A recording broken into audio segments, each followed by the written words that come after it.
But for $40, you get a great event. But 100% of those dollars, the proceeds goes right back to your units and back to your brothers and sisters in arms. We send our men and women 7,000 miles away to do our country's business, and the least we can do is spend a half a day supporting them when the time really comes, because that someday could be for your family.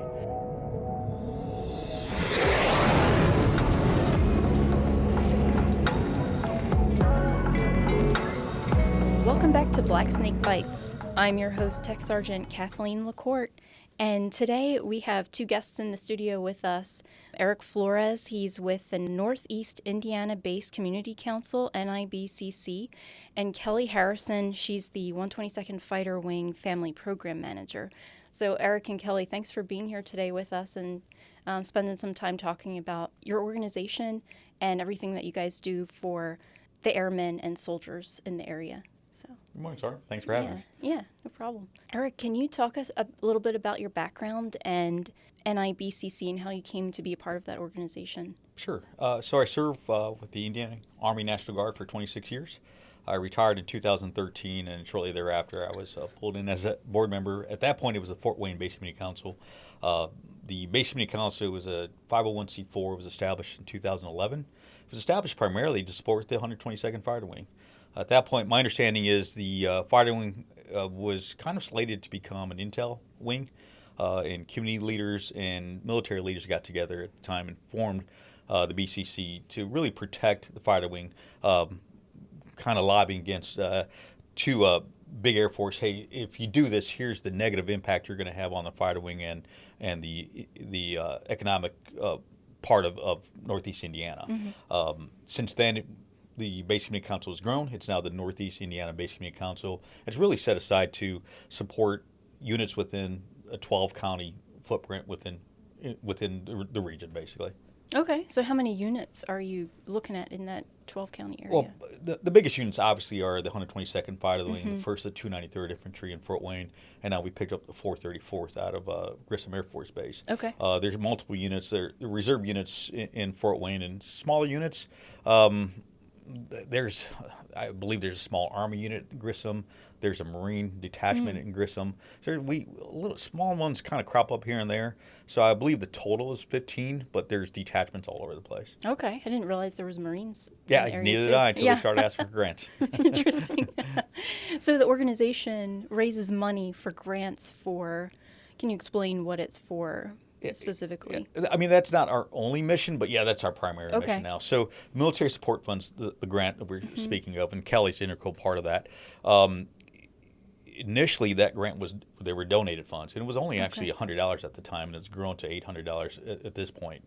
And it's really just an emergency relief fund. It is a lot of it's stop the bleeding kind of thing, and it's usually an emergency, need the money right now. And so Kelly and other family services can get these service members to federal and state resources, and it's oftentimes we will fund and cut checks to those creditors within 24 hours. Okay. Mm-hmm. They're super quick. I am so impressed with Eric and his team, like how quick they get everything done. Usually when I give him the application within hours, it's normally approved. And then, yeah, Sarah's on the phone within minutes, it seems like. Yeah, I was going to give Sarah credit for that. She's often traveling, and she takes her checkbook with her, and the speed in which she will pay somebody, because she understands the urgency. I mean, there's been times where I've gotten a call, and I tell this story funnily, jokingly. Hey, sir, I'm about to get my car repossessed tomorrow, and the first thing I said was, "Well, hide your car."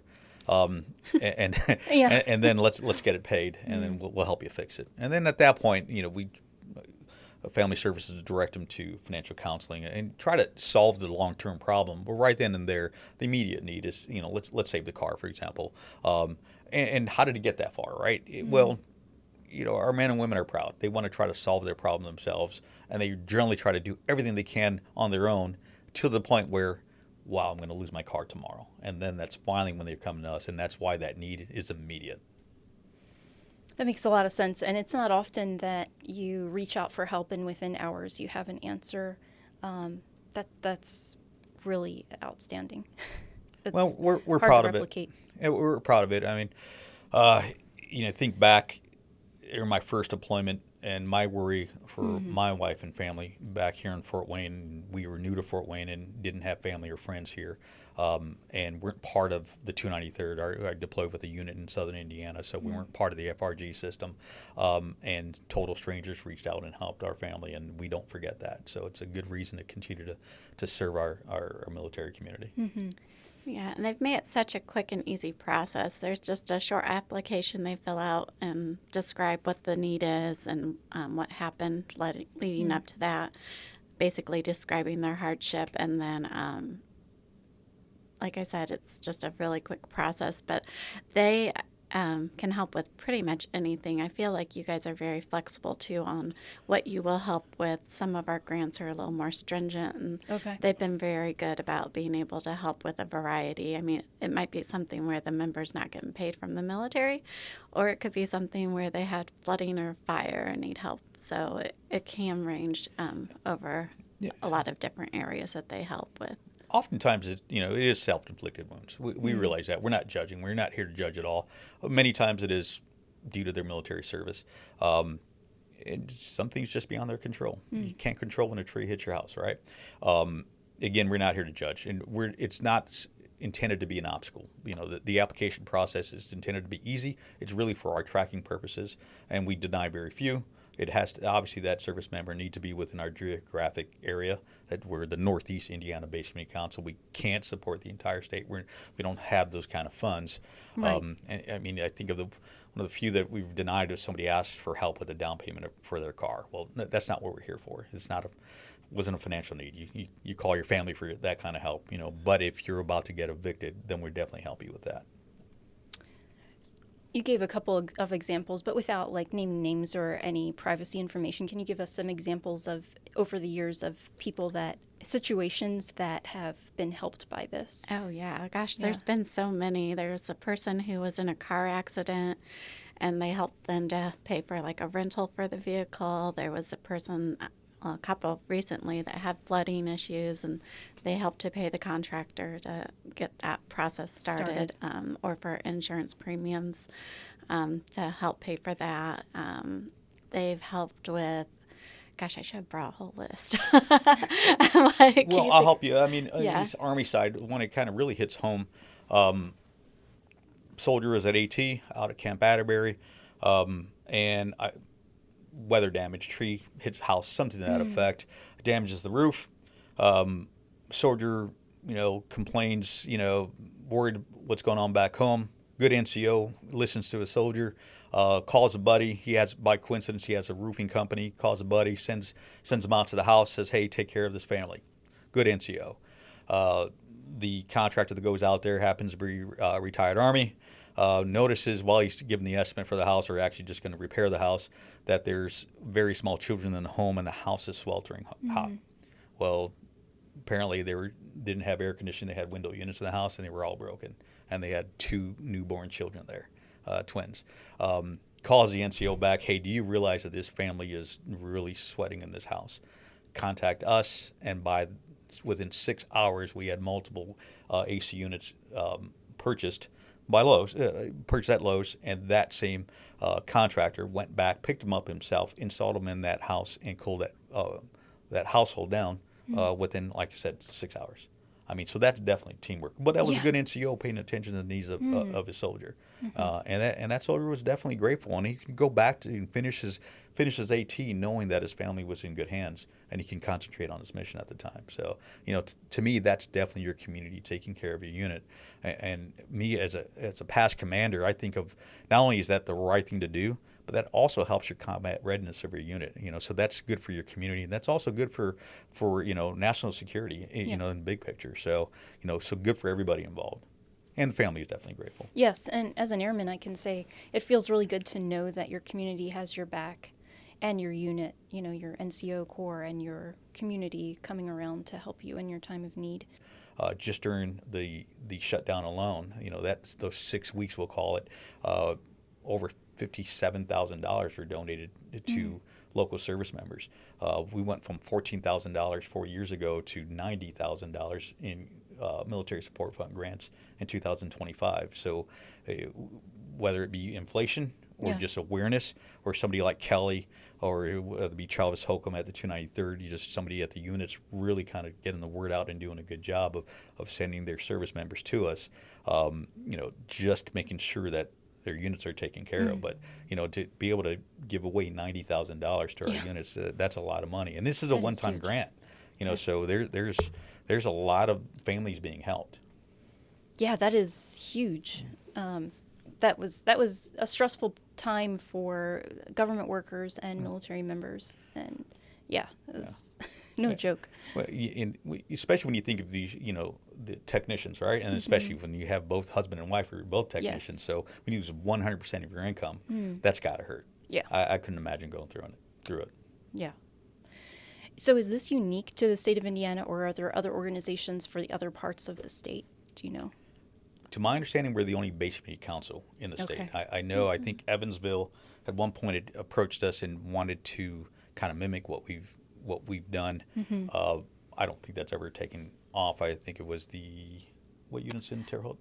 181st. Okay, I think they wanted to try to put mimic. something together, but I know there's other organizations that have some sort of grant locally, but I don't think it's to the extent of what we do. And I think there are a lot of them just to veterans organizations. Like I know my American Legion will donate money when they can. Okay. Yeah.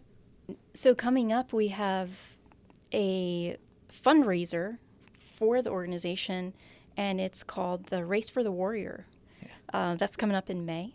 May 16th, Armed Forces May Day. 16th. Oh, wow. Okay. Very fitting. It sounds like a party, actually. I was looking at the website for for the event. It's called a party with a race in the middle. Yeah, that sounds like my kind of race. It definitely is it's a family-friendly event. Let's not forget that. But it is a little bit of a party, and there happens to be a race in the middle of it. Okay. It is a race for the warrior. I have half my team throwing a party and the other half throwing a race. I try to remind them that it is a race. But you don't have to run. You don't have to run. You can walk, ruck. That was going to be my next question. So you can walk if you're not able to run. Yep. You just come out and just have a good time. We have plenty of people just take a stroll out there. I mean, it's on live taxiways of the Fort Wayne International Airport. Weather permitting, you'll see aircraft flying around. Maybe the 122nd Fighter Wing be training that day. Who knows? Maybe. Getting a flyover would look pretty cool. But it's just a military-centric, family-friendly event with the intent of raising funds to help our local service members. And there are people that come year after year after year. This is our 12th annual. So the fee for this event, it goes into the fund for servicemen. So it's $40. $40 gets Okay. you a cool T-shirt. I'm wearing one from last year. Nice. The race itself, a meal from Salsa Grill after the race, and one beer. If you're over 21, you're welcome to purchase more. But for that small cost, you get to enjoy just being around other military families, enjoy being on airport grounds that you normally couldn't ever do, being around an F-16. You can take a selfie from the F-16. It's sponsored, again, by our title sponsor, Michelin. You can take a selfie with the Michelin Man. We'll have tactical vehicles from the 1st to the 293rd. They'll have crew server weapons, a 50 cal mounted on it. Things that you'll never see at any other race. Our starting pistol is not a pistol. It's the Indiana ceremonial howitzer. So just a cannon that starts our race. Cool. Yeah, so it's a pretty cool thing. That sounds super cool. Super cool event. And I think, too, a lot of families these days are trying to get fit with their family, get fit with their kids, get the kids outside off of the digital devices and doing something with the community. And I think this is just a great community service, fitness / community thing. It sounds like a great opportunity to just get out and support your community, support your local airmen and your local soldiers in the area. Yeah, again, 100% of the net proceeds stays in Northeast Indiana, and I think a lot of people do appreciate that. We have a lot of companies who will donate money because they know that the money stays here, and they know that their money goes to their local military. it's our job to provide a good product, right? To have Right. a good event. And it's a lot of fun. It's a lot of work, but it's a lot of fun. We have a lot of volunteers. It's a small army of about 100 volunteers that put that thing on, and a great planning committee. A lot of volunteers from both 122nd Fire Wing and the 1st 293rd, and just some civilians who just want to do the right thing. And they understand the importance of it. And we do it year after year, and it kicks our butt year after year. And we're so glad when it's over. Yeah. But it's a lot of fun while we're doing it. How many years have you been holding Race for the Warrior? 12 years. 12 years. Wow. That's awesome. I wish I lived in the area so that I could attend. You can attend. I still could attend. You can get in your car. We have had somebody come from Florida to run this race. Oh, really? So there you That's go. amazing. And where do they go to sign up, Eric? Yep. Thank you. Look at Kelly. Kelly set me up for success. Everything can be done at raceforthewarrior.org. You can go to that website. You can volunteer. You can sign up to run or walk or ruck, or you can sponsor at the same time. It can be a competitive race. We have some pretty fast runners. We do have a lot of college teams come up and try to beat each other. We do have some team events. We have a military challenge. We have Army and Air Force try to beat each other every year.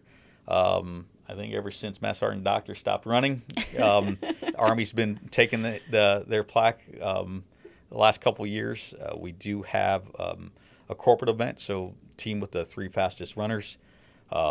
And then we also have a ruck challenge. Army did win that last year, so it's this really cool combat boot that's been bronzed. And then we do have just a competitive spirit team that's named after Patrick F. Dooley. He's a past Basic Community Council president who passed away a few years ago. So we have just honorary award for the largest team that comes out in honor of him. And he's a past airport employee as well. And then we have one last award, which is for the largest number of high school volunteers that come out.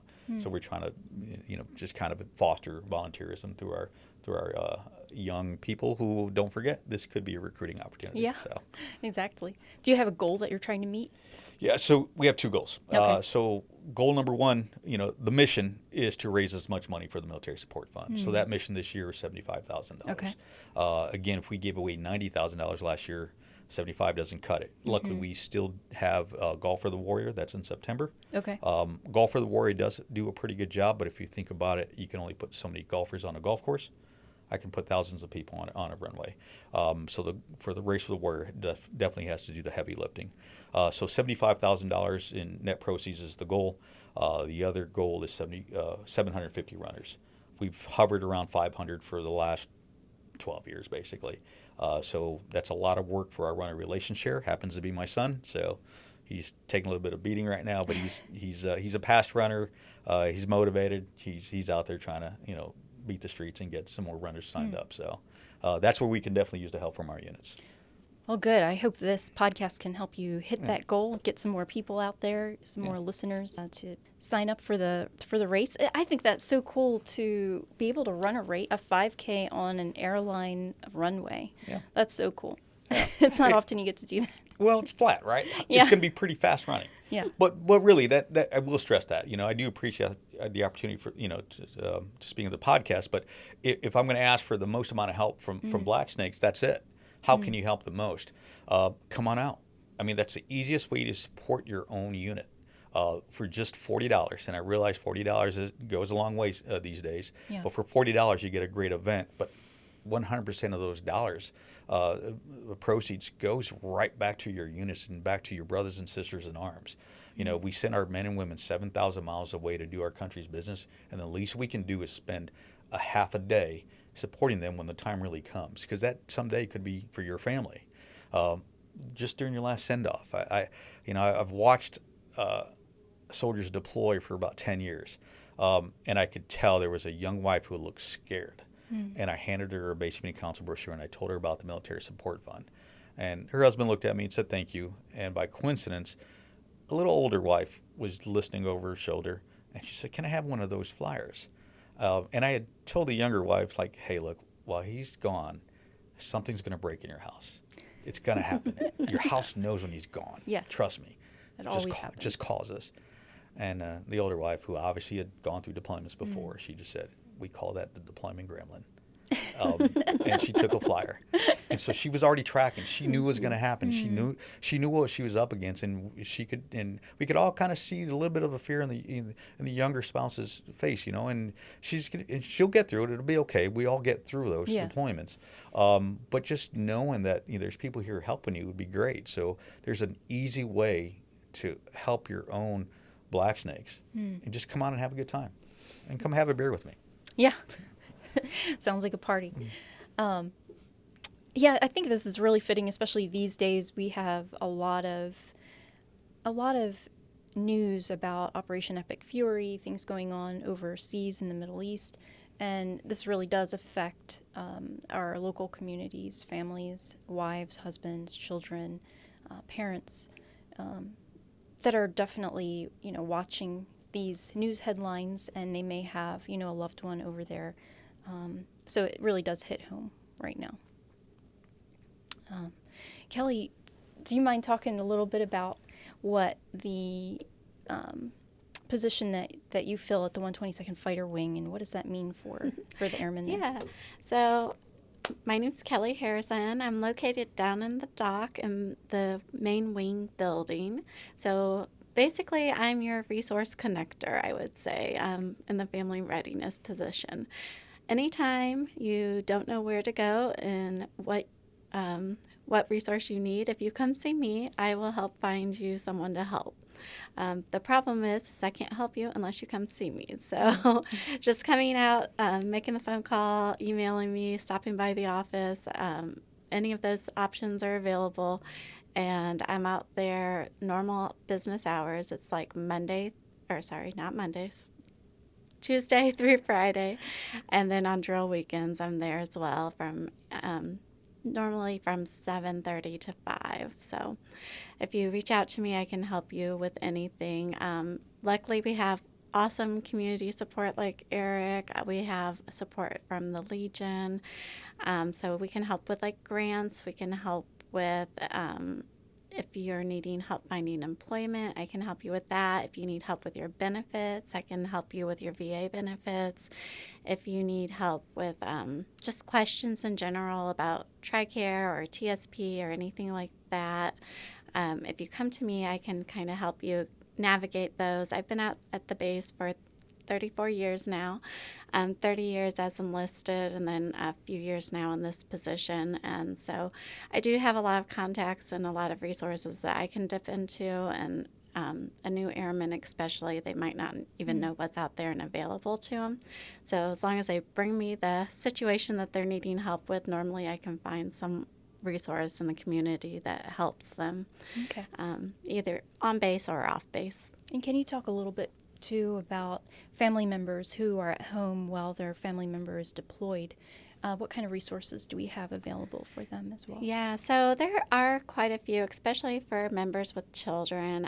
There's a program that we have that they can apply, and they'll get money basically for each kid for extracurricular activities while the member is deployed. So like they can get $300 per kid, and that would cover a 3-month period, and then if they're going to be gone 6 months, a lot of times I can get up to $600 per kid, and that covers that for them. They also have a program called Give Parents a Break.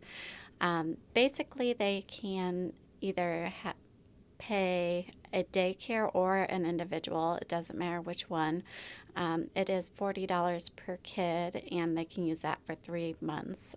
So if you have a mom at home that has several kids, that's a huge benefit.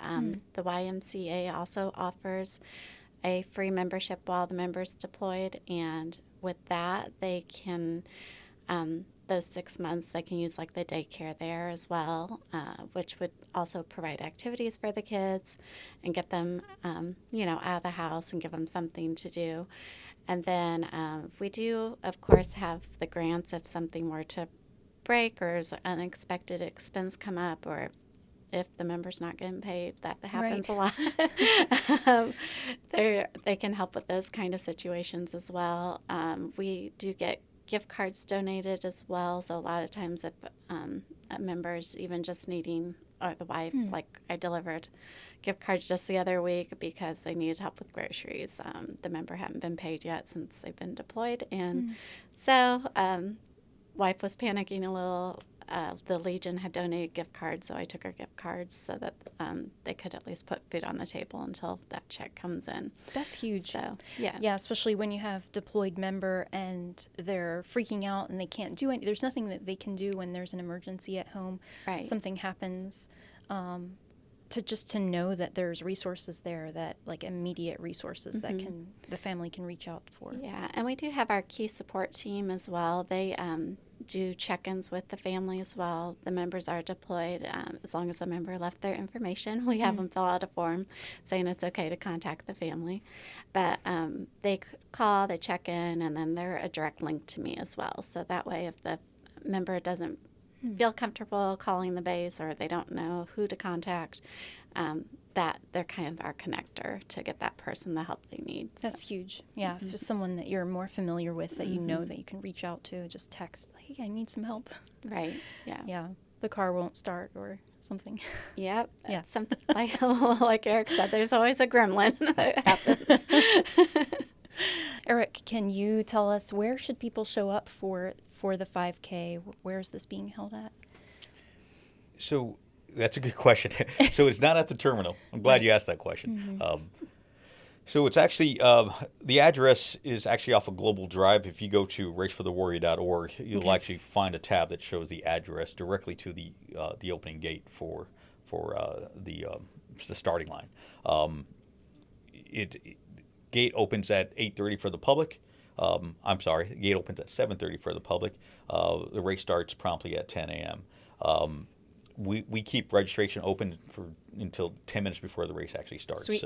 So we can have online registrations right until the race really is going to start. Oh, that's perfect. Well, we don't make it hard at all. Just now we do encourage that you sign up earlier. If you want a guaranteed T-shirt, the cutoff date is May 1st. So we're getting close to that time. May 16th. Yep, Saturday, May 16th. 7:30 in the morning. Yeah, the gate's open. We'll have pre-race massage. We have a couple therapists will show up, and then we'll have a DJ. And again, there'll be some static displays. So there'll be a lot of things for families to do. And at the end of the race itself, as we have a ton of awards to give away, we'll actually have a little training trot, just a fun run for kids, just to run out and back. And we give a little probably dog tags, just kids who don't want to do the actual 3.1 miles, but just for something for the kids to hang out with their family. So. Yeah. Again, we try to encourage everyone to come along. Sounds like a great time. And also, too, I was thinking in the month of May, usually in Indiana, we've kind of worked out some of that cold, rainy weather. So maybe, hopefully, knock on wood, we have perfect weather. Good weather. Yes. Guaranteed. Next month on May 16th, please join us at Race for the Warrior 5K. Thanks for joining us today. Thanks, Eric, and thanks, Kelly. Thanks for having us. This is the official podcast of the 122nd Fighter Wing. Views and opinions expressed do not necessarily reflect the views of the 122nd Fighter Wing, Air National Guard, or United States government. No endorsement of any person or business is ever intended.